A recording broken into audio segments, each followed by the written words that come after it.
Abacan, North Cotabato. Pero sa Sultan Kudarat at other areas, magsusupply sila doon. Yun na yung supply. Parang ganun sa Bella, Yes, exactly. Apo. Pati yung mga waste nila sa banana, pineapple, pwede na nilang gawing fiber. Nakikita sila doon. Kailangan lang natin turuan. Yes, the other business for that. yung kung paano Magkasunod na lang yun. commercialize it. Dapat ikaw magturo. Ikaw ba yun? O may ano naman kayo with DTI? With DTI and other entrepreneurs. Sa local level, with DTI and others. Binubulit kasi sa ecosystem sa mga. Una naman USD. Kailangan. Sa LGU siya. Siyempre. Sa Agusan, Agusan del Norte, si Angel, si Governor Angel. Sipag yan.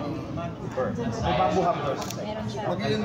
Mag-i-invest na daw siya pero pinapangako sa akin na kikita siya.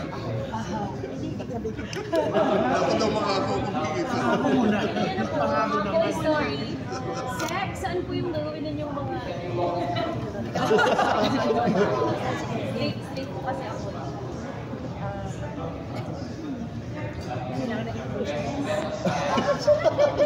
Sa video na lang. May facial recognition na.